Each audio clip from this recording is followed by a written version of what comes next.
Nikolaj Bakker videre til finalen i ungdomspokalen med en sejr på 1-0 over Roskilde. Hvad tænker du om det?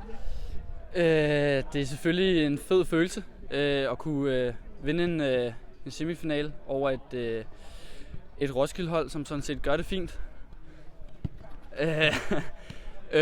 Vi har slået dem 2 gange forløbig, men de kommer med et udmærket hold i dag. Nu mister jeg fokus.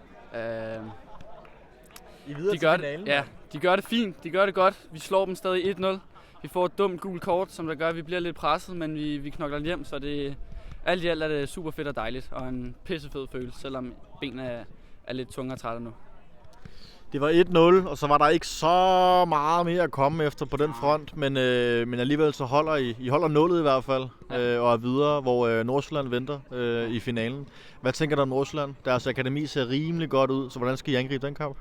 Ja, de er meget dygtige. De har mange dygtige spillere. Det går også an på, at de har mange spillere i deres Superliga-trup, 05 og 06'er. Om de hiver dem med ned, det ved jeg ikke. Men lige meget hvad bliver det en super svær kamp, hvor vi skal være på stepperne 24/7. Og gennem hele turneringen her har I faktisk præsteret rigtig, rigtig flot.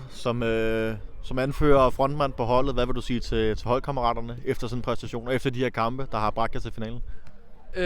Jeg vil sige, at jeg er pisse stolt af det, også af mig selv og både af holdet. Jeg var dog lidt nervøs på den her kamp, efter vi slog Lyngby.